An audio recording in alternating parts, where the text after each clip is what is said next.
Bienvenidas y bienvenidos a este tercer episodio de este nuevo podcast de cine llamado Cuerpos de Cine. Les habla Alex Incardenza de aquí desde Barcelona y también estoy con... Hola, ¿cómo están? Hola, Elen. ¿Cómo andás? Bien. ¿Con quién estás, Alex?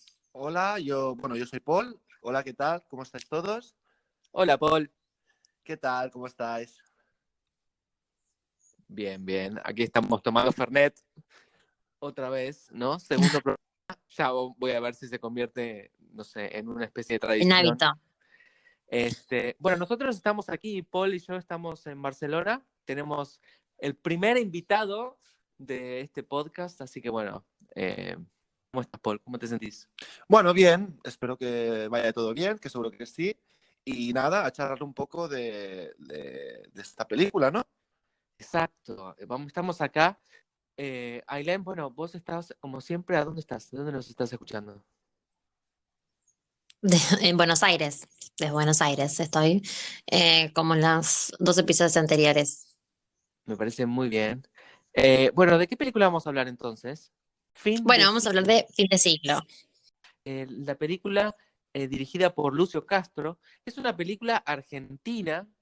Sin embargo, se filmó aquí en Barcelona. A su vez, es una película que le fue muy bien en Estados Unidos, ¿no? De hecho, se estrenó en el MoMA. Ellos tienen un festival que se llama New Directors, New Films, ¿no? Y tiene una particularidad, y es que vos, o sea, no podés presentar la película a ellos, sino que tienen que enterar de tu existencia y ellos te invitan a participar. Lucio Castro es un argentino que hace muchos años que vive en Nueva York, entonces, bueno, tiene, bueno, no sé si será por eso, pero es una película que la verdad, después vamos a charlarlo, pero funcionó muy bien en Estados Unidos. Entonces, sin embargo, en Argentina ganó el Es una Bafisi. ópera prima, ¿no?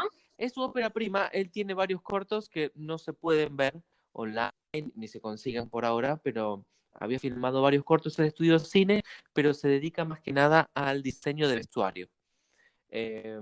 Y esta es su ópera prima como escritor y director de largometraje, así que, bueno, también entonces, él al ser argentino, y bueno, me imagino al haber dinero argentino también, entonces fue una película en muchos lugares figura solo como Argentina.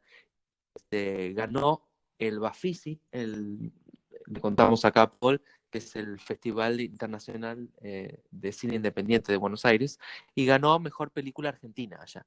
Entonces, o sea, fue bien recibida en Argentina, ganó un premio tan importante como ese, y a su vez le fue muy bien afuera y en Estados Unidos, y estuvo en varias listas de fin de año, así que, bueno, fue como una sorpresa. Y nosotros, si querés contar un poco a Elen cómo fue nuestra historia con Fin de Siglo, y bueno, dónde la vimos y cómo.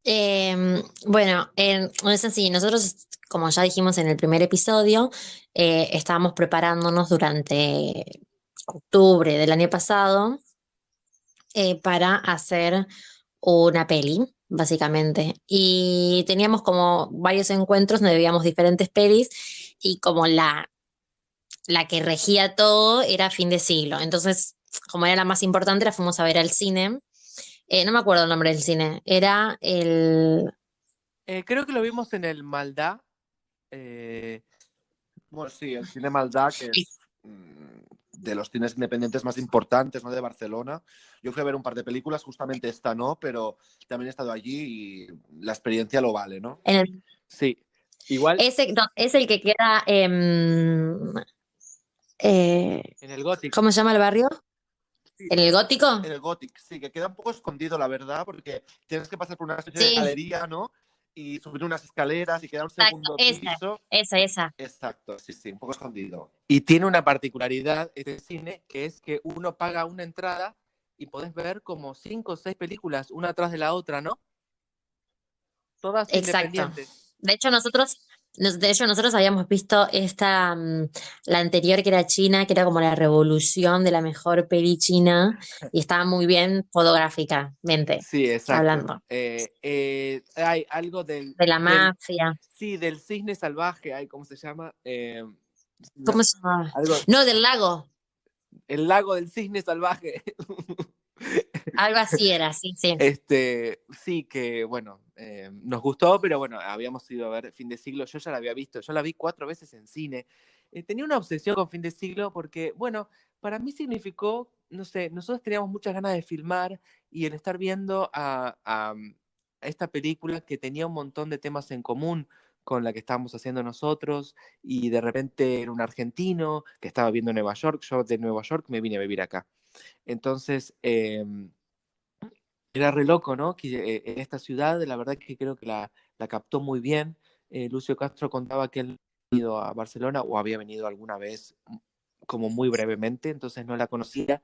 Y para él fue toda una experiencia hablar de una ciudad, ¿no? Filmar una ciudad desde un ojo, tal vez no es un turista, eh, pero es un ojo de alguien que está viendo esa ciudad por primera vez. Claro, porque una de las cosas que no habéis comentado es que esta película transcurre en Barcelona. Entonces, es una película argentina, ¿no? Se considera argentina, pero transcurre en Barcelona.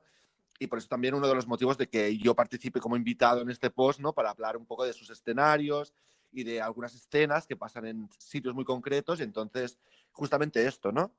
Sí, de hecho con Paul hemos estado en todos los lugares de Fin de Siglo. Decíamos, acá Bueno, podemos hacer tranquilamente como una especie de tour para los amantes de Fin de Siglo y llevarlos a todas las locaciones, porque la verdad que había una que nos costó un montón encontrar. exacto, nos costó encontrar una escena que yo de hecho pensaba que estaba en un otro sitio del Gothic de Barcelona, en la iglesia de Santa María del Pi, y yo estaba convencido y le decía a Alex siempre, ¿no? De esto está allí, estoy segurísimo, estoy seguro, vamos a ver. Y justo Alex nos comentó que no, porque había una fuente en la película, una fuente que estando in situ no vimos. Y entonces nos quedamos con la intriga, ¿no? De dónde sería eso. Y un día de repente, ¿no? Contando la anécdota, paseando, yendo a comer justamente pinchos en el Raval, ¿no? Nos encontramos, pasamos por una plaza del Born, de otro barrio de Barcelona, y justo nos encontramos y Alex dijo, vamos a ver esa plaza, vamos a ver esa iglesia, ¿no? Y justo era la iglesia con la fuente famosa que salía en Fin de Siglo. Y es cierto que otros sitios los buscamos, o yo ya los conocía, o cualquier cosa, ¿no? Pero justamente ese fue el único, ¿no? Que nos encontramos un poco por casualidad y fue, la verdad, mágico. Sí, nos lo encontramos. Era uno que nos faltaba y no lo podíamos identificar. Es acá, porque fíjate que está esta fuente, buscamos en la película, y bueno, finalmente lo encontramos. Qué hermosa historia. Me encanta. Sí, la verdad que bueno, le tengo, aparte, además, ahora bueno, vamos a contar este personaje que, que es quien llega a la ciudad de Barcelona, llega también ahí a Plaza Francia, ¿no? A Estación de Francia, que es, podríamos decir, la estación de tren de Barcelona más bonita, por así decirlo, más cinematográfica, ¿no? Evidentemente nadie rodaría en Sants, que es como la estación típica, ¿no? De cualquier ciudad europea, sino que vas a Estación de Francia, una estación hecha al siglo XIX, con la arquitectura del hierro, como muy en plan París, ¿no? La época de la Torre Eiffel y de las grandes exposiciones, y por eso es como, no sé, muy, muy europea, ¿no? Esa estación. Yo estuve, por ejemplo, en Amberes, en Bélgica, y me pareció una estación que estaba igual. O sea, evidentemente la de Amberes era un poco más grande, más bonita, más cuidada. No tenemos que recordar que estamos en el sur de Europa. Pero me parecía que era la típica, ¿no? Estación como europea que todo el mundo tiene en mente. Claro, yo quiero aclarar un poco a la gente que nos está escuchando que Paul es historiador de arte, así que por eso también va a poder darnos un montón de detalles acerca bueno, de los lugares, y bueno, también cuando van al museo, ¿no es cierto? También tenemos a Sonia cantando, así que Paul, digamos que nos va a ayudar un poco bueno, a comprender un poco mejor esas obras. Como todos los episodios, tenemos que avisar que hay spoilers, así que Sí. vamos a hablar de la peli, y si alguno no la vio o algo por el estilo, como deje de escuchar en el momento que se da cuenta que le estamos diciendo muchos spoilers, como lo que sucede, lo que pasa, como los giros que tiene la peli, así que eso lo avisamos, como siempre. Sí, para los que nos escuchan desde España o por alguna VPN o de alguna manera logran hacerse usuarios, les comentamos que la película está en Filmin, así que aquí se puede ver por esa plataforma. Bueno, comenzamos, ya estábamos hablando un poco del comienzo de la película y Lucio Castro decía que él no sabía muy bien hacia dónde iba a ir, ¿no? Que realmente él empezó a escribir, un personaje llega en tren, por eso hablábamos de la estación, que uno diría, hoy en día, ¿no? Se llega en avión, ¿no? Pero aquí nos vamos a enterar que este personaje, que se llama Ocho, resulta que llega en tren porque él está de paso solamente por Barcelona, porque en realidad está viviendo muy brevemente en Madrid haciendo un trabajo. Pero lo interesante es que no sabemos ni esto ni muchas otras cosas, porque durante 12 minutos no va a haber diálogo, ¿no es cierto? ¿Qué te acordás, Aileen, de eso? No, mira, lo que yo me acuerdo es que bueno, él llega y algo que nos llamó mucho la atención era la escena en la playa. Ay, sí, qué bien filmada que está, por Dios. A mí Sí, por me Dios. hizo acordar mucho a una película llamada El desconocido del lago, cómo está filmado, cómo está conseguido ese brillo del mar. Aquí el director de fotografía se llama Bernat Mestres, que es aquí catalán, el único, ¿no?, del equipo, o por lo menos el único de los principales que era de aquí, ¿no? Además del actor, el coprotagonista. Del equipo técnico. Sí, el coprotagonista va a ser catalán y el del equipo técnico, el DF, latino. Pero bueno, el director, como dijimos, Lucio Castro es argentino y también escribió el guión y la va a editar. Ese plano de la playa, ¿sabés que hay dos planos en toda la película que no están hechos con trípode, ¿no? Que no son fijos.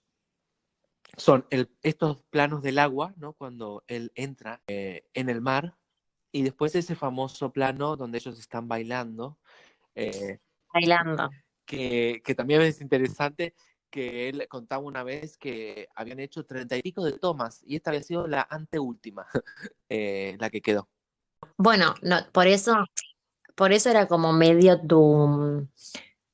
como tu inspiración esta película, porque vos tenías como el sueño de hacer 1000 tomas de cada escena que querías en la peli que filmamos, de las conversaciones, y pasar desde la mañana hasta la noche y ver cuál quedaba.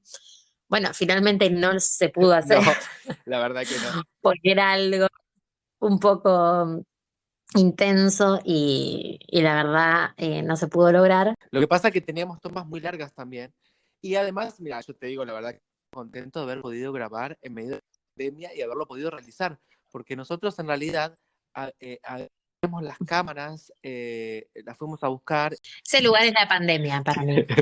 Sí. Tipo, ese lugar es el COVID. Sí. Nah, No porque estaba, sino porque era lo que sucedía alrededor. pero yo tengo re buenos recuerdos. La iglesia cerrada. Sí, era la iglesia de San Juan, se veía ahí en la Plaza de la Virreina. Y ahí hacíamos, ahí comíamos, ¿no es cierto? Entre rodaje y rodaje. Y teníamos ensayos con el actor. La verdad que, bueno, Paul también lo conoció. Sí, la verdad es que sí, tuve la oportunidad de conocer ese piso y la verdad es que nadie se puede olvidar de ese lugar, ¿no? Creo que Ailén, en ese sentido, estamos un poco a la par, ¿no? Los dos hablando de eso, que va a ser un lugar para mucha gente como muy icónico, ¿no? De un cierto momento. Totalmente. Y que también se ve reflejado en nuestra peli. Claro, por supuesto. Porque es una de nuestras locaciones. Sí. Bueno, entonces justamente 8 llega a este piso, un piso que, bueno, es como un Airbnb, porque aquí, ¿qué pasa en esta película? Los personajes están como de paso, están ahí, pero no viven en esa ciudad. Él es argentino, pero vive en Nueva York y está justo de paso en Madrid, pero dijo, bueno, voy a pasar unos días en Barcelona. El otro es de Barcelona, pero vive en Berlín y resulta que justo está acá porque está visitando a la familia. Es como que vamos a empezar a ver, también se va a ver el pasado, ese va a ser un gran momento, el gran momento de la película, y donde va a haber un flashback, pero... ¿Qué es lo que vos dijiste de lo que Scorsese no pudo hacer. Claro, sí, es que es muy interesante lo que ocurre con esta película porque vamos a los 30 minutos va a haber un flashback, ¿no? Estamos conociendo a estos personajes que, que durante, dijimos, 12 minutos no hay diálogo, pero 8 en un momento va a estar chequeando a este chico que se llama Javi y se van a ver ahí en la playa, estábamos hablando de esa escena, y luego por el balcón lo va a ver y lo va a invitar a subir, van a tener sexo y luego van a estar hablando un poco, ¿no? Se van a ver qué sé yo, se ven al rato, se van a comprar unos quesos, unos vinos, algo que esta ciudad invita mucho a hacer, y se van a ir a Montjuic, ¿no? Exacto, se van a ir a Montjuic. Y otra anécdota, parece que yo solo explico anécdotas, pero otra anécdota, y esto es 100% real, ¿no? Que cuando Alex me enseñó por primera vez esta película, cuando vi, bueno, de hecho no me la enseñó, o sea, estaba yo en cuarentena en mi casa y la vi solo la primera vez, pero cuando vi esa escena en Montjuic, paré la película y dije, este lugar me suena mucho. Y yo personalmente tengo un top 5 de lugares favoritos de Barcelona y este lugar es justamente uno de estos 5, ¿no? De mi ranking. Cuando se lo dije a Alex, ¿no? Dijo, este lugar concretamente sé dónde está y nada, y fuimos también, ¿no? Y la montaña de Montjuic, que es preciosa, es mágica, ¿no? Tiene un ambiente y un aire muy, muy especial. Sí, de hecho, parecía que era un lugar, ¿te acordás? Y no era justo ahí, era un poquitito hacia la derecha. Acá el plano no da, y digo, entramos justo donde ellos estaban sentados. Y también tomamos vino, ¿no? Me acuerdo que me habían mandado Que te habíamos mandado la foto. Ahí sucede lo de lo que le dice. Ahí sucede lo del cambio de tiempo, donde le dice, vos me, ya nos conocíamos, ¿no te acordás? Claro, le dice como, tengo una sensación extraña, siento como que ya te conozco, y el otro le dice, claro, ya nos habíamos conocido, ¿no? Y, y acá Lucio Castro creo que va a tomar una de las mejores decisiones que podría haber tomado, ¿no?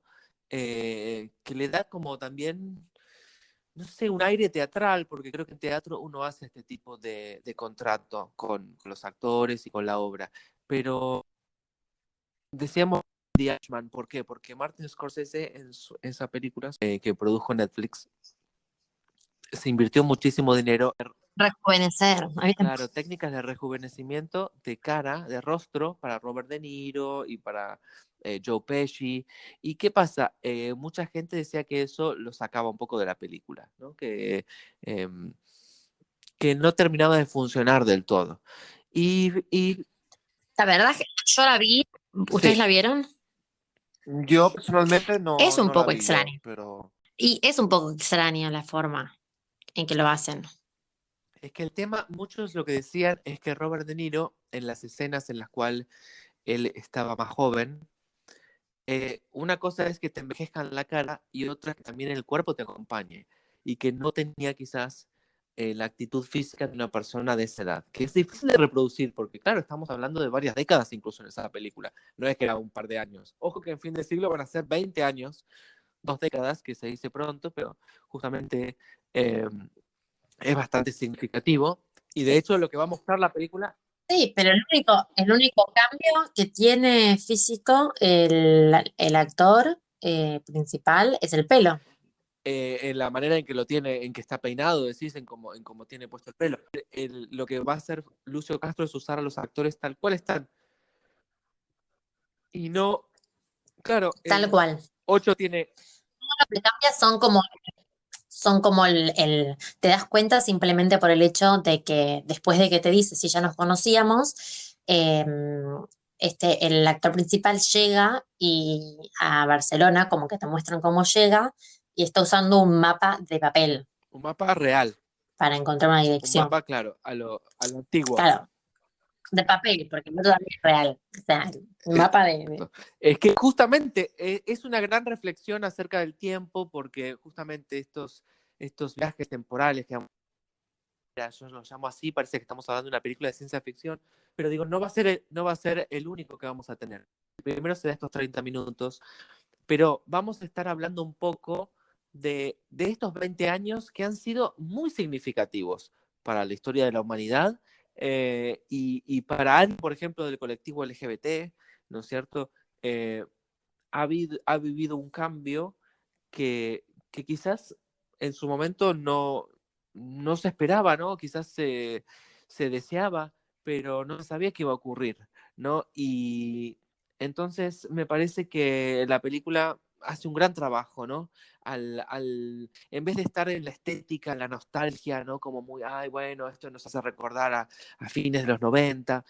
No es tanto por ahí en esos detalles, sino a nivel macro, ¿no?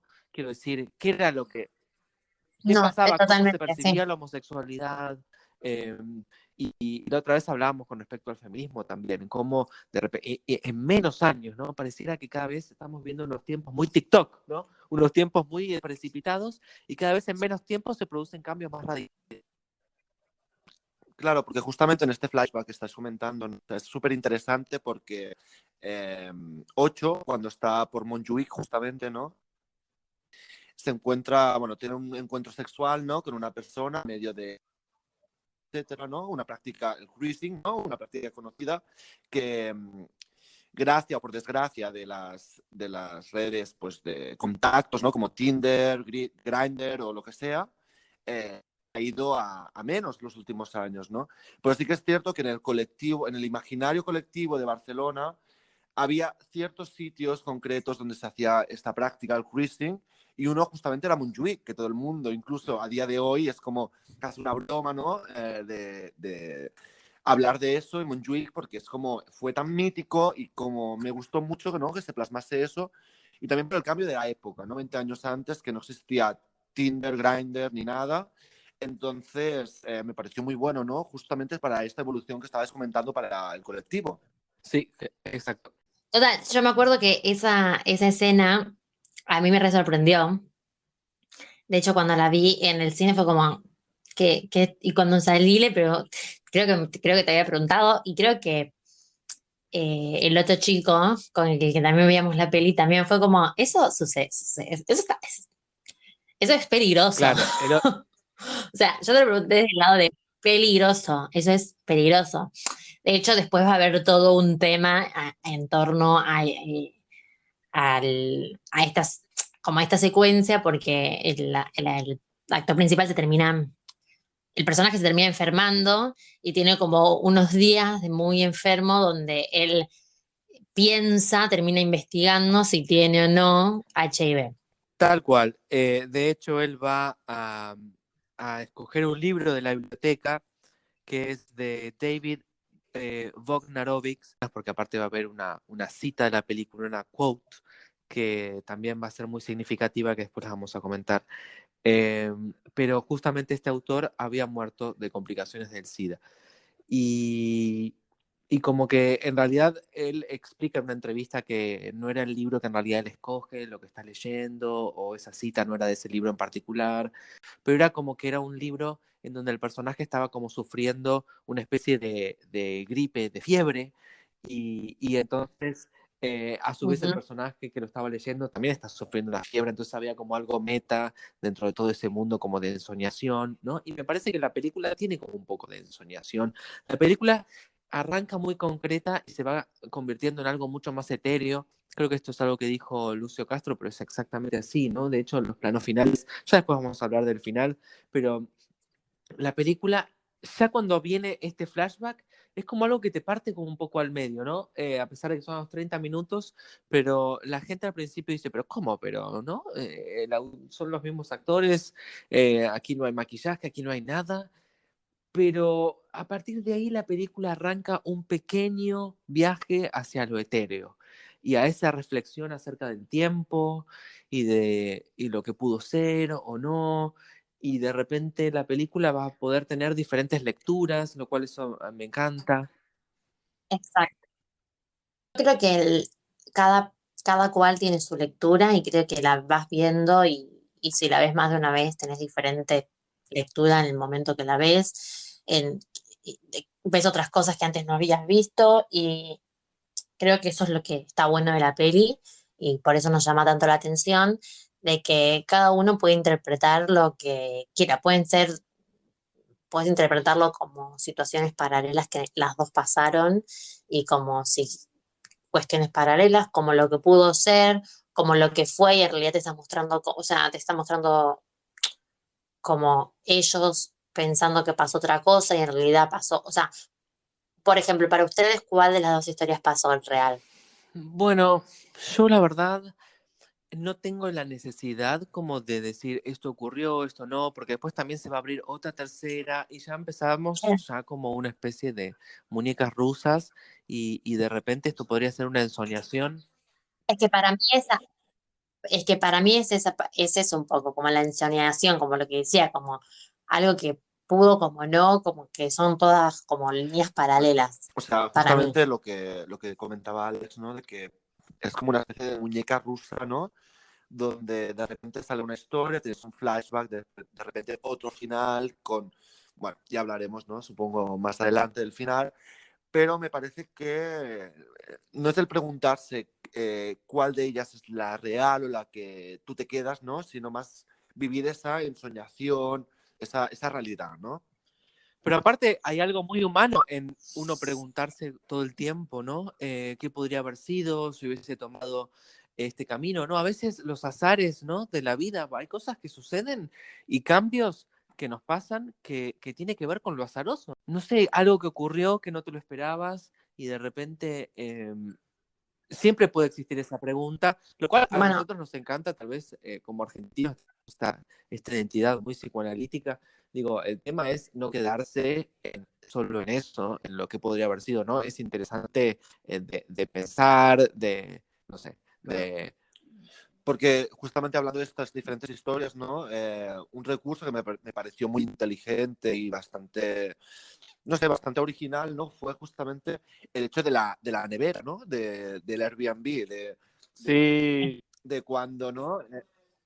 es como el Exacto, pasaje, lo que te das cuenta de que exacto. O pasa. sea, justamente esto, ¿no? De cuando llega, está casi vacía, ¿no? Creo que solo tenía pocas cervezas o algo así. Y de repente en otro momento de la película está llena de comida, está llenísima, ¿no? sí, pero de una comida como más sana, hay agua, hay verduras, ¿no?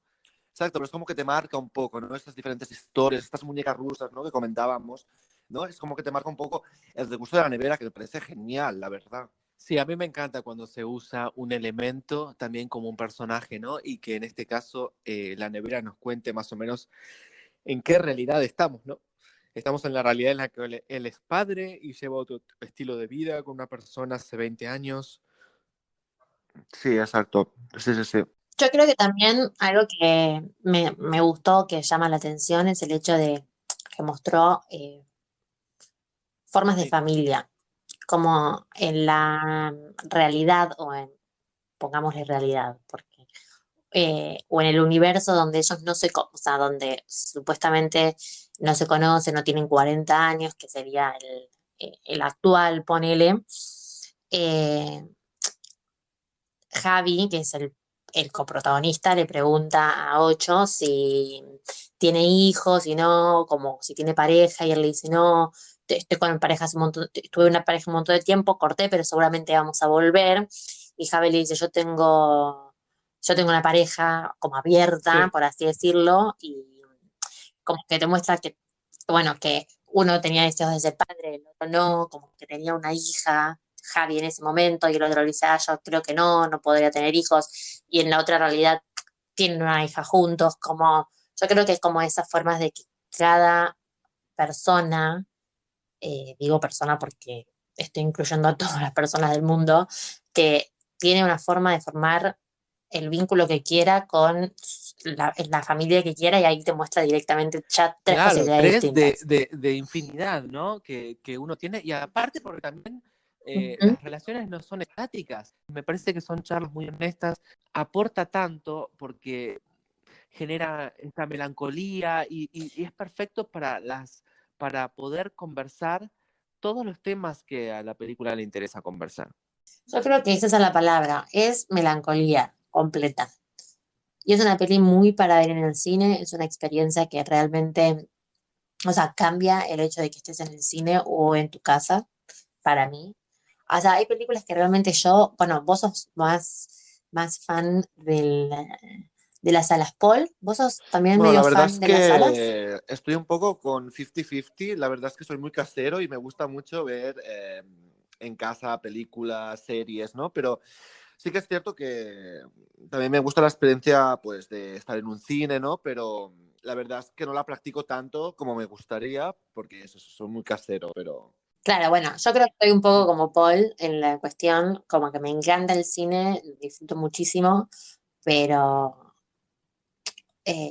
me gusta mucho también como la parte de verla en mi casa y creo que esta película se justifica en todos los sentidos ir a verla al cine. Ya desde el hecho de que cuando aparece la frase, ver la frase en la pantalla gigante del cine no es lo mismo que verla en cualquier La pantalla frase decís, esa de tu cita casa. literaria que vemos que ve el personaje de Javi. Yo creo que las decisiones que él tomó fueron a lo largo como de todo, tanto el guión como de la forma en de poner la frase, como si alguien la estuviese leyendo en ese momento. Es como cuando vos pones los ojos, o sea, vos lees así la oración. Es como todas decisiones muy simples que hicieron que la película sea lo que es, como que llame la atención a tal punto porque son todas decisiones como de simplificar lo que quizás en este momento o en esta era donde el cine está tan como en subcategorías o como con muchas cosas, alguien quiere hacer lo original, lo que nunca se hizo, y él lo hizo como Sí, muy simple, como el guión, el cambio de ciclo, el cambio, los 20 años, la por eso frase, el que en final. realidad una decisión que a Scorsese le costó millones de dólares y a- para muchos no terminó de funcionar del todo, Lucio Castro, con esa decisión de no maquillar a los actores ni usar efectos visuales, al final nos invita a, en vez de decir, ok, ¿cuál es la real? Eh, ¿Cuál es la realidad? ¿No? Nos invita a poder decir, bueno, ¿cómo reflexionamos nosotros? ¿No? Porque Lucio Castro también hablaba en entrevistas y decía que nosotros cuando recordamos cosas, nos recordamos como estamos quizás hoy en día, ¿no? A pesar de que estemos teniendo un recuerdo de hace 20 años, es extraño como es nuestra percepción acerca de nosotros. Entonces, no sé qué es lo que piensan ustedes de eso. Sí, totalmente de acuerdo, porque justamente, ¿no? Haciendo un ejemplo que todo el mundo puede aplicar a su vida, es como que si tú te imaginas a una fiesta, ¿no? Con 15 años, con tus amigos, no te vas a imaginar con los granos, con el pelo horrible, con la ropa de hace 15 años o 20 total, ¿no? Entonces, evidentemente todo el mundo se ha pasado como ahora mismo, ¿no? De hecho, el problema de cuando miras fotos antiguas, ¿no? De cada uno cuando hace el ejercicio de examinar su Facebook y ir hasta las catacumbas de sus fotos, ¿no? Y encontrar, bueno, y verte diciendo, no, no soy esa persona, porque todo el mundo justamente se imagina así, ¿no? Se imagina su pasado como la persona que está en el presente, ¿no? Sí, también justamente el hecho del pasado, del presente y de la transición es algo que habla la película y en esta cita que decíamos que aparece, eh, decía como que la transición siempre es un relief, ¿no? Un Siempre es alivio. un alivio y decía que llegar a un destino significaba la muerte para él y que si él pudiera encontrar una forma de estar para siempre en una transición, iba a estar en un estado de perpetua libertad. Eh, y justamente es una película que habla de eso, ¿no? Habla de no solamente cómo percibimos el tiempo, sino de los lugares y los lugares a los que vamos y qué ilusiones ponemos a veces, ¿no? En cada lugar en el que estamos. Y eso para nosotros que hemos vivido en diferentes lugares o que lo estamos haciendo, o hemos pasado por otros países, siempre viene esta cuestión de cómo vivo estar en este lugar nuevo, también permitiendo que las cosas pasen, ¿no? O En vez de, simplemente, de- de- de- o simplemente aquel que quiere vivir en otro lado o que no se siente del todo cómodo como en el lugar donde vive y está constantemente pensando en irse de ese lugar, también es como esta cuestión del tiempo medio que creo que también se percibe. Cuando estás en un lugar que no, como que estás en una transición constante de decir estoy acá simplemente por el hecho de que tengo que estar acá, porque nací acá, porque tengo, no sé, como a vos te pasaba, 15 años o lo que sea, y es esa transición hacia lograr lo que supuestamente querés, y cuando llegás es otra transición de adaptarte a ese lugar y ver si realmente es lo que vos pensabas o no, y es como constante transiciones a lo largo, ya el hecho de cumplir Exacto, años son exacto. Y en realidad transiciones. es un día más, ¿no es cierto? Es como decir ahora, fin de año, fin de siglo, ellos que hacen referencia que estaba cambiando, ¿no? Del 99 al 2000. Entonces le ponemos una carga incluso emocional a estas fechas que no tiene sentido porque en realidad, o sea, es un día igual que otro, realmente. O sea, ¿qué cambia del 31 de diciembre de 1999 al 1 de enero del año 2000? O sea, en realidad no cambia nada. Y sin embargo le ponemos esta carga, ¿no? Y a partir de ahora, ¿no? Ahora que estamos a punto de terminar el año, ¿no? Especialmente un año tan significativo como este que nos hizo pensar y reflexionar acerca de tantas cosas, de repente, ¿cómo nos tomamos este fin de año, ¿no?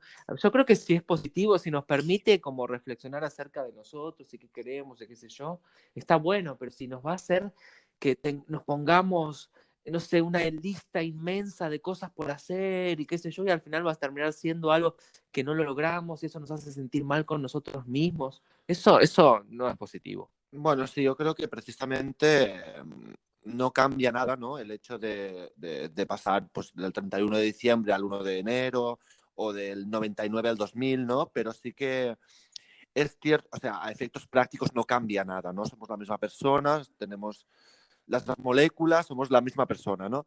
Pero sí que es cierto que a nivel social, a nivel antropológico, ¿no? Es como que son fechas que, incluso a nivel litúrgico, ¿no? Son fechas que como personas necesitamos en cierto modo, o sea, nos pueden gustar más, menos, pero el hecho de tener un fin y un inicio, una renovación, mucha gente, ¿no? En plan haciendo listas de cosas que hacer o de deseos o de lo que sea, ¿no? Pero sí que es cierto que a nivel social, antropológico, ¿no? Eh, es como interesante. Totalmente. A ver, el hecho de cambiar de año no solamente yo creo que va en cada uno, sino hay años lectivos para los niños, la cuestión de los contadores a fin de año cierran, facturan. Yo la verdad no tengo mucha idea, pero como que las empresas tienen su cierre anual para volver a empezar el año. Los últimos 3 meses del año para toda la gente son como medio revolucionarios porque están cerrando ciclos, están cerrando proyectos o todo lo que habían hecho. Entonces, al siguiente año vuelven a empezar. Algunos se toman vacaciones, en el caso de los niños tienen vacaciones. Digo, las empresas vuelven a empezar su año. O sea, a nivel Claro, claro. capitalista, por ejemplo, que nosotros estamos en un mundo capitalista, hasta en ese momento tiene importancia, o sea, hasta en eso tiene importancia. Yo creo que es completamente tipo culturalmente te imponen que el 31 es como que tenés esa liberación. De hecho, por eso está la cuestión Claro. de año nuevo, vida nueva. No, Sí, sí, yo sí, estoy total, sí, sí. totalmente en contra de eso. O sea, si eras infeliz el 31, el primero vas a Exacto. ser exactamente igual de infeliz porque no te va a cambiar absolutamente nada, pero si sos feliz, tampoco. Digo, es depende cómo vos te tomes la vida y lo que quieras hacer. Los cambios no se generan de un día para otro o porque un año cambió, no. Vos puedes tener un cambio a mitad de año y sin Exacto. embargo es perfecto. No, y que justamente, ¿no? Pero bueno, Imagínate en el 31 de diciembre de 1999, que eso fue como ya, ¿no? El cambio, el fin, ¿no? Es como, imagínate como triplicado a 1000, ¿no? Todo lo que... Bueno, para mí el 31 de diciembre siempre ha sido un día como muy sobrevalorado, ¿no? Que todos tenemos que ser como súper felices, hacer un montón de cosas, pero al final está muy sobrevalorado. Pero me imagino en la película, ¿no? Como pasar bueno, terminar el fin de siglo, ¿no? Y terminar, wow, imagínate, ¿no? Yo no me acuerdo porque era bastante pequeño, ¿no? Pero Sí, claro, yo de tampoco, yo hecho, tenía 4 años. Javi lo que estaba haciendo momento era un corto documental acerca de lo que estaba produciendo en la gente, el hecho de cambiar de fin de siglo. También, además, el fin del siglo en ese momento era como el fin del mundo. No, es que O sea, también era como existía este tema de las cosas computadoras, de los ordenadores, que no sabía si iban a funcionar, ¿no? Porque como que no se podía como que el ordenador no podía ser capaz de reconocer que pasábamos como al año 2000. Era algo medio como que se habló como si iba a pasar una catástrofe y sin embargo, bueno, no ocurrió nada, ¿no? Un poco que esos miedos que por ejemplo, ahora nadie se... Claro, y sin como embargo, mira, 2012. viene un 2020 y te viene con algo que, 2020 nadie dijo que iba a pasar nada. Y sin embargo, mira, vino una pandemia que nos hizo cambiar a todos. Nos guste o no nos guste, nos afectó a cada uno de los habitantes de este planeta. Bueno, yo creo que algo que también no estamos destacando mucho, que a mí me gustó, me llamó mucho la atención, y yo creo que a vos, que ya lo nombramos Sí, a Sonia, sí, Mía ¿cómo se es? Maestro, ¿Cómo que es de Mía hecho es muy Maestro, no? amiga de Lucio Castro y creo que ellos fueron a vivir a Estados Unidos en la misma época, digamos. Ellos se fueron a vivir allá y ella, Bueno, su personaje es característico, lo que le sucede, lo que no, eh, cuando está cantando, la conocen, no la conocen, cuando le cuenta la historia esta de, de cuando tiene ese monólogo que cuenta la historia que ella estaba sí, en la esa pileta y que separación, se, esa uno separación se... que ella vive en India, que el Sí, director había dicho que quería hablar de una en separación, India. pero quería que lo contase otro personaje, ¿no?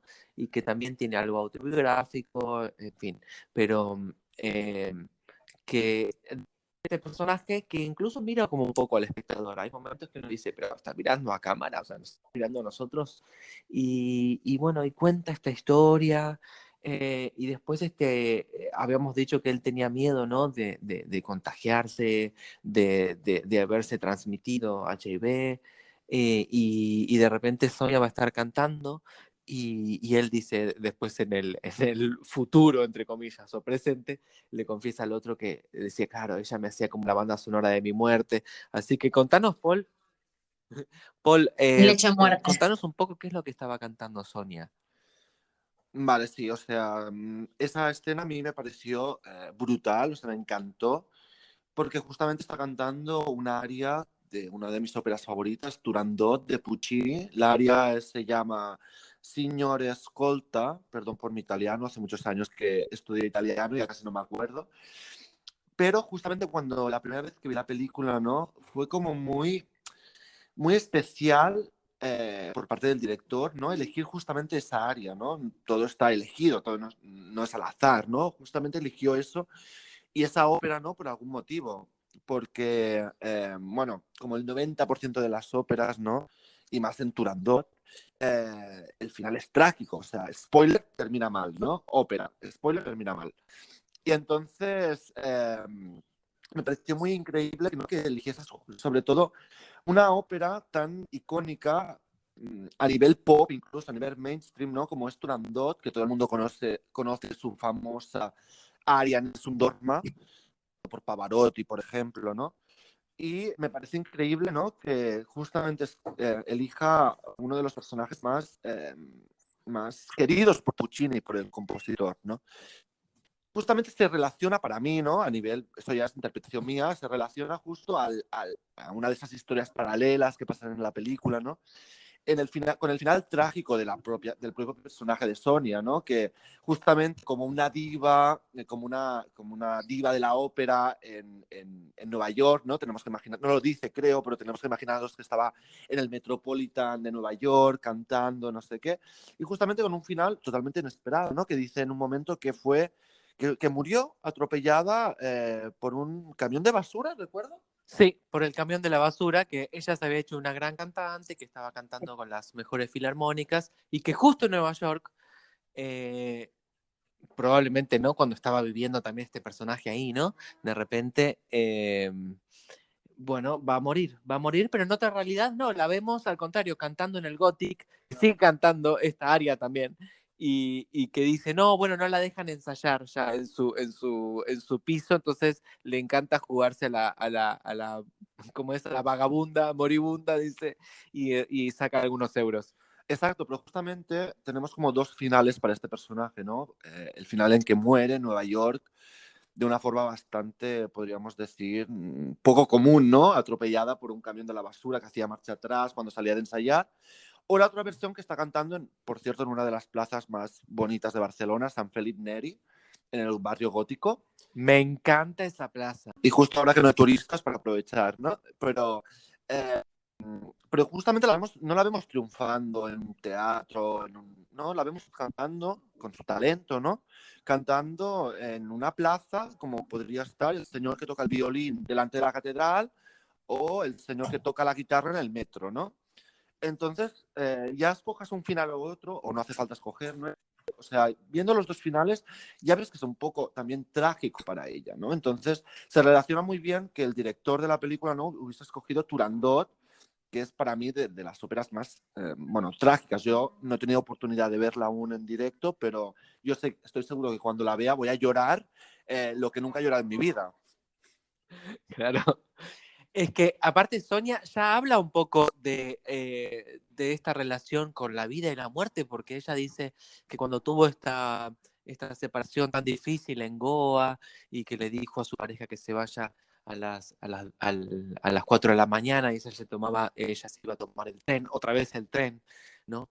A las 4 de la tarde, ella dice que en un momento mira mira la pileta y dice, no sé, digo, me voy a tirar desde el piso donde estoy y si sobrevivo todo va a estar bien y si no, bueno, ¿no? Como que ella ya, había algo del azar también. Aquí aparece el azar otra vez, ¿no? Ella se tira y podría haber vivido como no. Y es algo que ocurre mucho en Barcelona, ¿no? Que a veces con el tema de lo del... Bueno, no tanto en Barcelona, en otras zonas de Cataluña o incluso de Mallorca, eh, se hace lo que se conoce como balcón, ¿no? O popularmente conocemos como balconing, que es básicamente turistas, podemos decir, del norte de Europa, no diré ningún país en concreto, pero os podéis imaginar más o menos por dónde voy, que un poco bebidos, pues deciden que la mejor idea es tirarse del balcón de su Airbnb hasta la piscina a ver, pues, no sé, para hacer un TikTok, supongo, para hacer un Insta Story o alguna cosa. Y la verdad es que es triste, pero murieron mucha gente así. Les flashó Claro, como tirarse, hizo el tuvo ganas de personaje de tirarse y se Sonia y tiró. dijo, si me tiro, todo va a estar bien si sobrevivo. Y dijo, bueno, sobreviví y todo ha estado más o menos bien. Sin embargo, ese más o menos bien no iba a estar por mucho tiempo porque este personaje que ella estaba diciendo, bueno, es un amigo de un tal Eli, que era un ex de ella, bueno, te dejo quedarte acá, venís a Barcelona, bueno, no pasa nada, acá tenés una habitación. Sin embargo, a alguien le va a quitar el novio a Sonia, porque al final Javi era el novio de Sonia. Bueno, creo que volvemos un poco al principio de lo de la etiqueta, que en realidad era heterosexual, no era heterosexual. Ahora es homosexual porque Claro. está con él, sí o no. O sea, De hecho, vuelve a retomar en esa realidad, idea, ojo, porque hacia el final, cuando están en el balcón, le dice en un momento, yo había soñado, soñé que estaba... Es interesante porque dice, tuve un... y no se escucha nada más. Entonces uno dice que es un sueño, una imaginación, qué cosa. Y se estaba con alguien por 20 años, pero no eras vos, ¿no? Y después en un momento le dice, hey, nunca dije que fuera un hombre. Y el otro se ríe y dice, ampliamos la competencia, pero ¿ves cómo las cosas cambian? Así como también los roles sexuales, ¿no? En un momento ellos una de las realidades, uno sería como el activo y el otro el pasivo, y el que era pasivo pasa a ser activo, como que todo el tiempo está esta cuestión que en las realidades paralelas todo es diferente también, no solamente es un solo elemento, sino que de repente en una tengo un hijo, en otro no, en uno estoy 20 años. Sí, exacto. Y justamente hablando del tema de los roles, ¿no? Es muy interesante como los roles sexuales, me refiero, ¿no? Es interesante cómo se tratan, ¿no? Porque es eso, que cambian, ¿no? Y ya te hace pensar que ha cambiado la realidad, ha cambiado el tiempo, ha cambiado casi como la dimensión, por así decirlo, ¿no? Porque al final es cierto que hay mucha gente, ¿no?, que los roles sexuales los tienen muy definidos y no podía practicar o le costaría mucho, ¿no?, practicar otro rol sexual del cual pues, se siente a gusto, le gusta, etcétera, ¿no?, por muchos motivos. Cada uno es como es, pero es cierto que justo el hecho de enfatizar eso, ¿no?, el cambio del rol sexual al principio de la película, cuando se acaban de conocer después de la playa, que están en el Airbnb, y después cuando ese mismo Airbnb pasa a ser su casa, con la nevera llena, ¿no?, que comentábamos, etcétera, ¿no?, y cambian los roles sexuales, es muy interesante. La verdad es que el recurso me gusta bastante. Sí, porque además cuando ellos están conversando en uno de estos planos secuencia, nos decían, bueno, ¿cómo es tener una relación de 20 años, ¿no? Eh, y él decía, bueno, a nivel sexual era como que siempre fueron muy honestos en uno con el otro y se decían mutuamente qué les calentaba, qué les ponía, ¿no? Como se dice aquí, qué no. Me encanta saber, es que, bueno, ¿qué es el cine, no? Y la buena literatura, el buen cine nos permite conocer un poco cómo viven otras personas, su propia experiencia humana, y en este caso varias, ¿no? Cómo podría haber sido si pasaba esto, si pasaba aquello. Pero él contaba cómo es tener una pareja de 20 años y me encanta escuchar, ¿no? Eso. Digo, el otro de repente, no tiene, el otro tiene una pareja abierta y no hace 20 años, hace menos que están, pero bueno, como que no es lo mismo tener un hijo que no tener un hijo, ¿no? Él decía, ay, mira, al final no me imaginaba a las personas en Berlín, una pareja gay, que fuera así. Y dice, bueno, a ver qué es, ¿no? Porque siempre estamos generalizando entonces.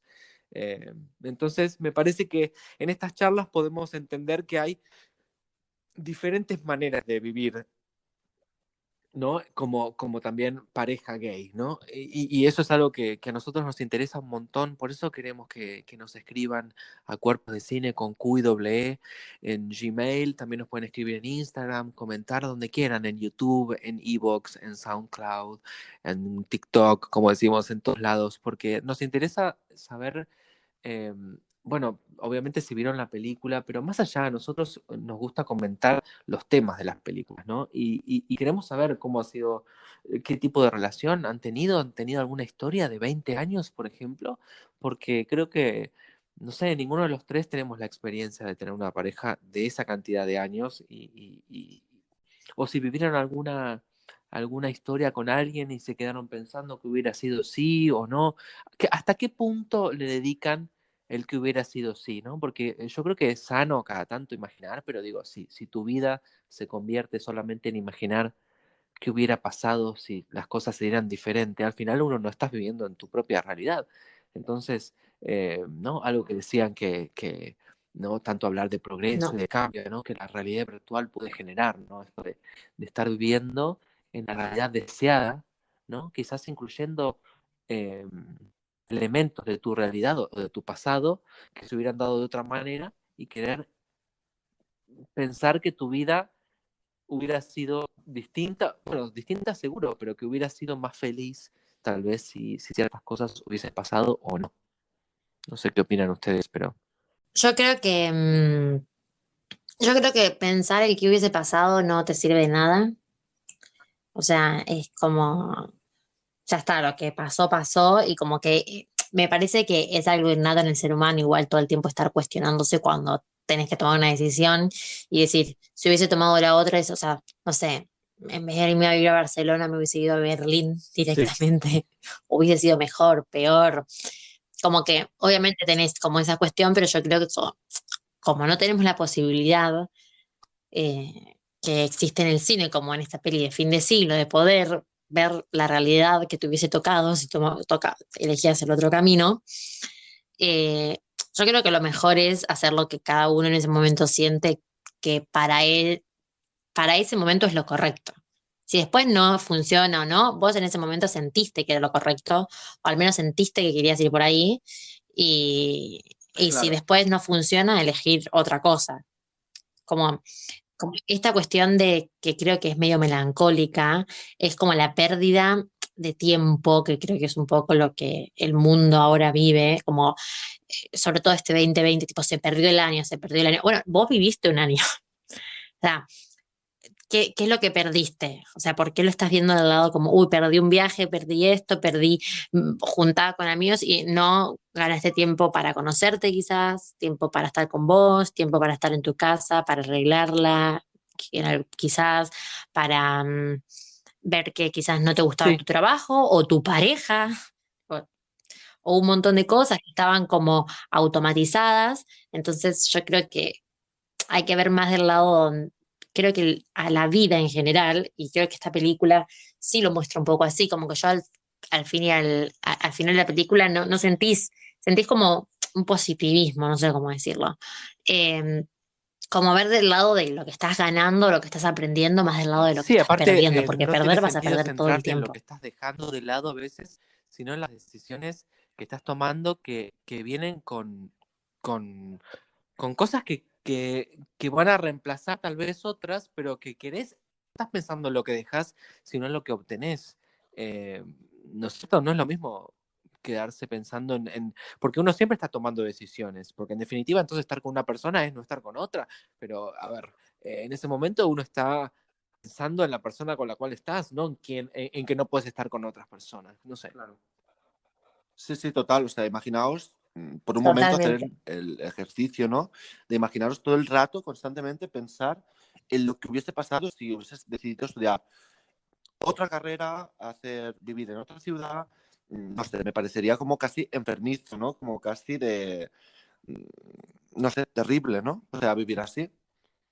Sí, o sea, si te sirve para poder hurgar en ciertas partes de tu pasado y entenderte y desarrollar la imaginación, me parece bien. Ahora, donde pasa a ocupar gran parte del día, ¿no? Tal vez uno ya pierde contacto con la realidad. Lo que me gusta también de esta película que quería comentar es como la relación que hay con con distintas artes. Ya la música la comentamos, pero no sé, no es casual que el MoMA de alguna manera los haya elegido, no quiere decir que sí o sí tenés que tener una escena en un museo para que el MoMA te escoja para New Directors, New Films, pero sin dudas me gusta que aquí podemos ver eh, literatura, música y artes visuales. Ellos en un momento, a pesar de tener 18 años o 20, más o menos tenían 20 años, cuando Ocho y Javi al final se quedan solos porque Sonia fue con su abuela a Vigo y dice, bueno, ya no la vas a ver. De hecho, o sea, ellos no eran amigos, simplemente ella le dijo, mira, te puedes quedar acá porque tenemos esta persona en común. O sea que él termina sintiéndose conectado a Javi porque, bueno, también por el azar, o también no, porque quizás se enfermó y porque se enfermó entonces hizo que el otro esté más pendiente y le compre algún remedio y eso haga que le diga, ay, gracias por esto y que, bueno, a ver, no pudiste ver nada, querés que te acompañe, ¿no? Y de repente esa persona puede ser súper parte importante de tu vida y si no se hubieran dado esas circunstancias, ¿no? Tal vez no hubiese pasado nada, ¿no?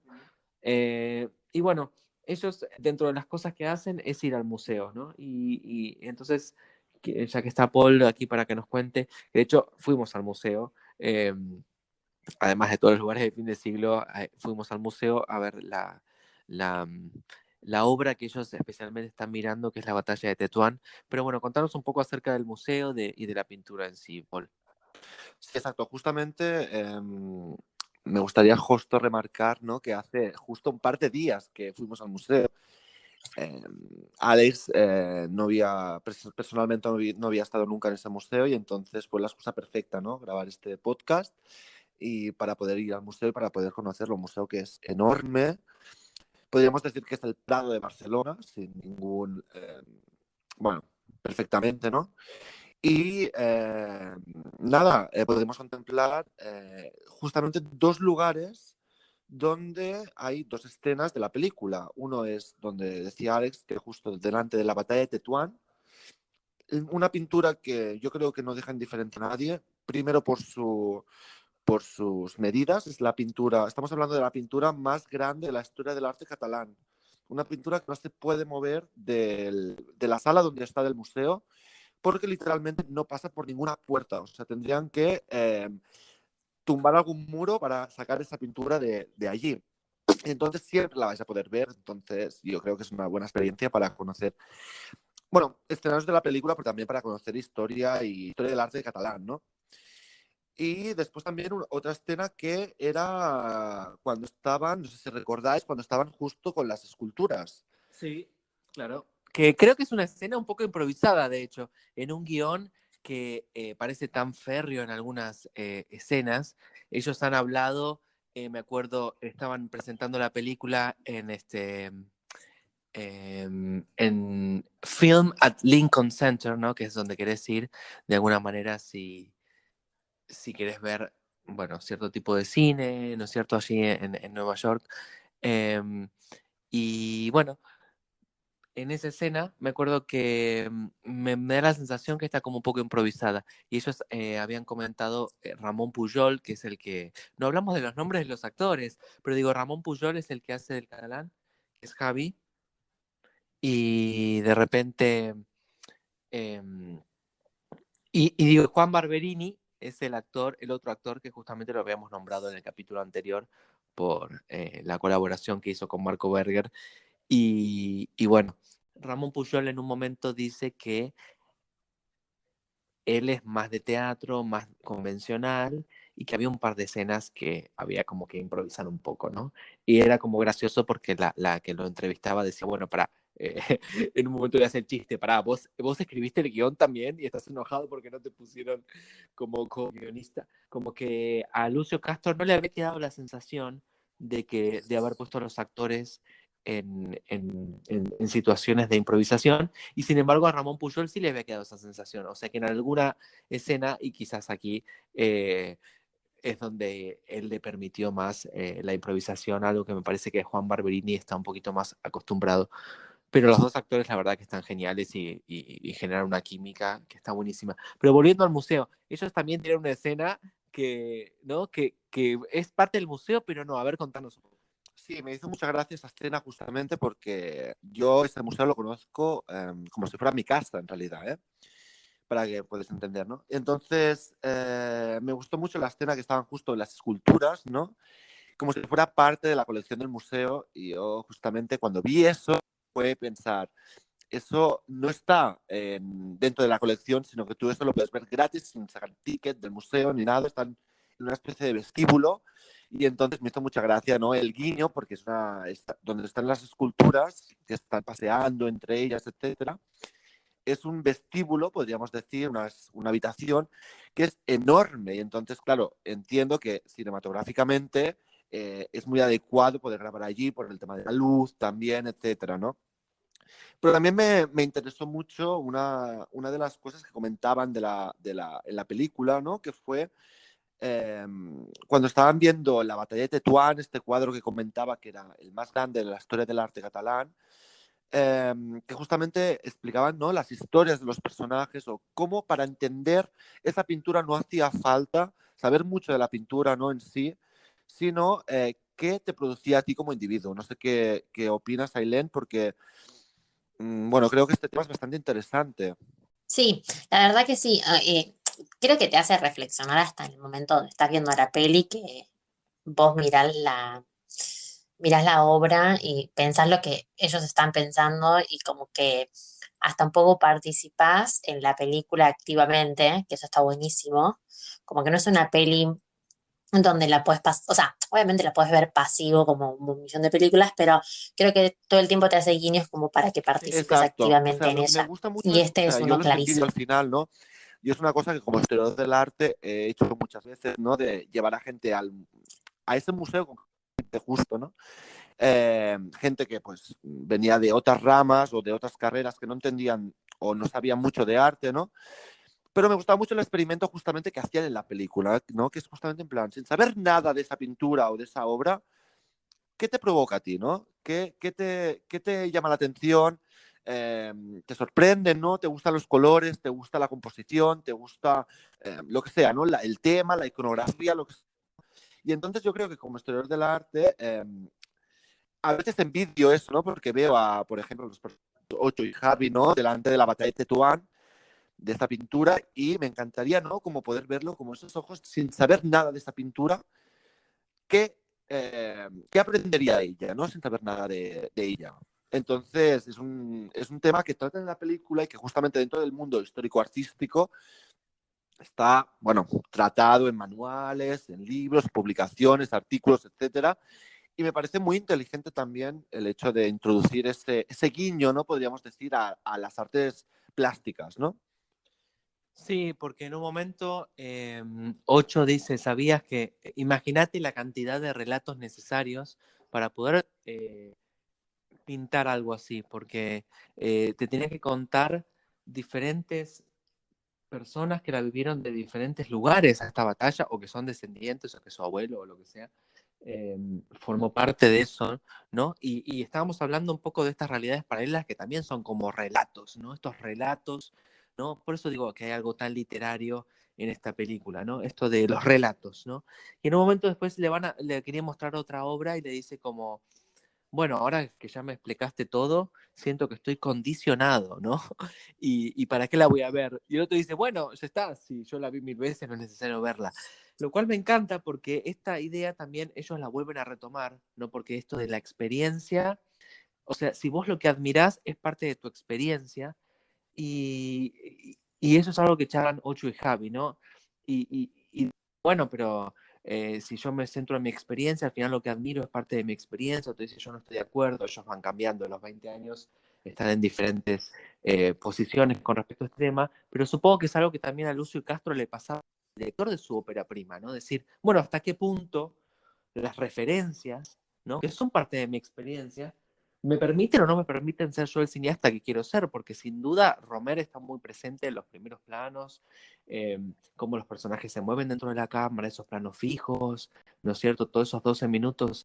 Y el final de la película, que se vuelve mucho más etéreo, es mucho más parecido a la aventura de Antonioni. Él la toma como una referencia total y dice que la ve todos los años esta película y que le encanta porque nunca la termina de entender del todo. Y vemos a esta Barcelona que no, como que a veces la gente contaba en donde se estrenó la aventura de Antonioni que querían, que pensaron que la película estaba mal editada y todas esas escenas del final, que eran solo de la ciudad, planos de la ciudad, eran como que habían quedado por, no sé, por equivocación el montaje final y que en realidad no iban. Me encanta escuchar a Lucio Castro que él se declara súper cinéfilo y que esta película la ve todo el tiempo, ¿no? Y como la importancia de poder tener diferentes interpretaciones acerca de una película, que eso es algo positivo y no negativo. Claro, justo hablando de esto, de las escenas finales, a mí me gustaron bastante en el sentido de que tú ves a los personajes cómo están vestidos, cuándo transcurre la historia, y te das cuenta de que es verano, hace calor, ¿no? Y entonces el ver al final, ¿no? Las escenas de Barcelona, y si os dais cuenta, ¿no? Un poco los fuegos artificiales, ¿no? A lo lejos. Esto es muy Cataluña, por decirlo así, ¿no?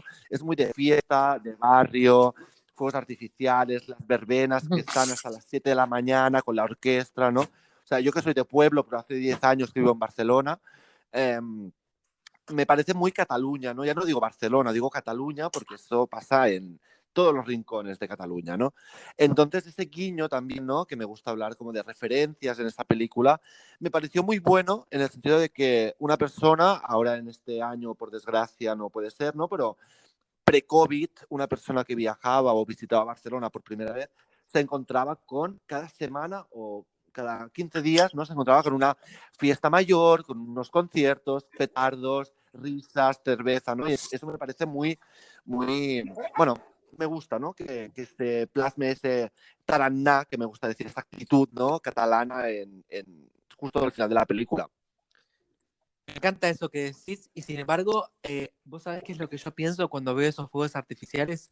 De alguna manera me imagino que es esos fuegos artificiales de ese fin de año, de ese fin de siglo, ¿no? De ese 99-2000, que fue como muy, muy anticipado, ¿no? Y de hecho por eso Javi estaba haciendo este cortometraje y todo. Pero digo, esta cosa de que, bueno, se cambiaba, ¿no? Dice, bueno, ha cambiado el número. Ojo que también hay gente que dice que, ¿no? Que fin de siglo y fin de año es diferente, que uno terminó en 1999, el otro termina en el año 2000. Bueno, hay que ver, ¿no? También, porque como nuestro año, que también es un calendario gregoriano, ¿no? En realidad el año 1 era el año 0, así que estamos... Bueno, yo discrepo un poco con lo que acaba de decir Alex, ¿no? Entiendo que él viene de Argentina y que, bueno, todos sabéis que Argentina, pues, lo que nosotros es verano, es invierno, está todo al revés, ¿no? Y es cierto que aquí en Cataluña no es nada típico tirar fuegos artificiales ni en Navidad, ni en fin de año, ni en todas las fiestas. Todo el mundo está en su pasando frío, comiendo mucho, pero eso de que, o sea, nadie aquí en Cataluña, y me atrevería a decir a Europa, relacionaría fuegos artificiales con fin de año o Navidad. Sería más una fiesta de San Juan, que sería en verano, ¿no? Una buena y hermosa noticia para todos los perros, nosotros que amamos los perros, me imagino, Claro, ¿no? Aquí la pasan mucho mejor. para, no solo para los perros, para la ecología, para el mundo, para las personas con sensibilidad, más sensibilidad en los oídos, para todo aquel que padezca o transcurra el espectro autista, cualquier persona, incluyéndome, que no, o sea, no soy muy fan de los fuegos Bueno, artificiales, me estamos más o parece menos que ya igual, está, ¿no? Creo que, han pero me pasado de encantaría moda. que nos cuenten ustedes si les gustan los fuegos artificiales o no, por qué, y nada, que reflexionen y nos cuenten un poco acerca de qué les hizo pensar esta película, porque me parece que nada, que invita a mucha reflexión y podemos estar horas y horas, porque toca un montón de temas que tienen mucho que ver con la experiencia humana, y bueno, y lo logra de una forma en la cual para hacer una ópera primista me parece que sale muy, muy bien parado y sin dudas estoy esperando su próxima película que creo que es mucho más ambiciosa, que se había como frenado por un poco por el tema del COVID, pero que él estaba preparando dos películas, creo, pero una de ellas, la protagonista va a ser justamente Mía Maestro, ¿no? Esta amiga suya personal que, que justo está en esta película que hablábamos que tiene esta escena del monólogo. Así que sin dudas voy a estar esperando su próxima peli, porque la verdad que, nada, estoy muy intrigado y me encanta saber que todos los años uno se encuentra con directores como estos, ¿no? Directores que te das cuenta que incluso en su primer trabajo ya te demuestra que tiene potencial para mucho más. Así que me encanta que esta película le haya ido bien y bueno, esperamos ver un poco qué ocurre en el futuro con él y con su cine. Y me parece que también fue importante referido a lo LGBT o no, porque esta película sí funcionó bien en todos los ámbitos. Entonces, esto que veníamos hablando desde el programa uno, si algo por ser LGBT tiene que ser considerado solo eso y no puede participar de otros festivales, yo creo que esta película sí tiene algo muy universal que hizo que funcione re bien. Bueno, y también algo que estaría bueno que nos cuenten es si la ven antes o después de fin de año, que ahora es mañana literalmente, y su experiencia con esto, cómo empiezan este nuevo año, cómo terminan el 2020, si para ustedes fue positivo o negativo en sus vidas, cómo lo toman y si la ven antes de fin de año, cómo les hace reflexionar. O si quizás escucharon este podcast en una de esas antes de fin de año y la vieron cómo les hizo Sí, la verdad reflexionar que o nos qué encanta que pensamientos nos escriban tuvieron y aparte respecto a la nosotros peli. sabemos quiénes nos escuchan, cuántos nos escuchan, de dónde nos escuchan, así que los vemos ahí, que están ahí un poco tímidos y la verdad que nos encantaría que nos escriban porque de verdad tenemos ganas de compartir con ustedes y obviamente cada uno vive la experiencia podcast de la forma que le gusta, ¿no? Hay gente que no quiere participar, pero si tienen ganas, la verdad que acá estamos súper abiertos a recomendaciones, comentarios de cualquier tipo, así que nos va a hacer muchísima ilusión escucharnos. Eh, pero bueno, antes que nada quería agradecer mucho a Paul que vino que es nuestro primer invitado, ¿no? No sé cómo te sentiste. No, sí, bien, un poco nervioso al principio, pero yo creo que bastante bien. Me gustó. Bueno, me alegro mucho. Y la verdad que está haciendo unas stories y unas publicaciones que son súper didácticas, así que para la gente que le gusta la historia del arte, pero que por ahí no es de esa rama en particular y tiene ganas como de aprender, Paul está haciendo un trabajo buenísimo, así que le voy a dejar a él que les deje su Instagram y su información para que lo sigan. Sí, exacto. Si os interesa la iconografía y las cosas extrañas de la historia del arte, pues seguidme en Ars Nobis Tradita y bueno, nos vemos por ahí también, ¿no? Claro. Ahí está Paul, que siempre nos pone me gusta a nuestras publicaciones. De hecho, Paul vio Los Fuertes y vio El Cazador de Marco Berger también. Así que, bueno, Ailén, nada, la verdad que te deseo que arranques muy bien este fin de año, a vos y a todos. La verdad que estoy súper contento Entiendo que hablamos de un lugar de privilegio, eso es importante nombrarlo, vos lo comentabas la otra vez, pero bueno, fue un año que tuvo sus dificultades, pero el hecho de que nosotros podamos haber filmado, por ejemplo, eso, y para mí el hecho de ver Fin de Siglo, ¿ves? Significó en nosotros, eh, para nosotros fue una inspiración, fue decir, se puede filmar, ¿no? Incluso en las circunstancias más adversas, ¿no? No por copiar, ¿no? Cada uno tiene su estilo, su forma de entender el mundo, pero me encanta saber que Lucio Castro quiso venir aquí a Barcelona a filmar esa película y se nota ese amor, ¿no? Y bueno, para nosotros fue especial porque significó parte de nuestro rodaje, fue una de las primeras películas que vimos como equipo. El otro chico que estaba con nosotros era el director de fotografía que ha nombrado a Ailén. Así que bueno, Ailén, te deseo lo mejor para este fin de año. Muchas gracias, igualmente para todos los que nos escuchan, para ustedes dos en particular. Que empiecen el mejor año Bueno, allá en te dejo un beso Barcelona grande, seguro que y así espero será. vernos Y pronto. bueno, gracias, Paul. Bueno, a vosotros y también pues una feliz entrada de año y cuando queráis estoy aquí. Bueno, un beso grande, un abrazo a todos. Adeu. Adeu. Adeu, vagi bé. Chao.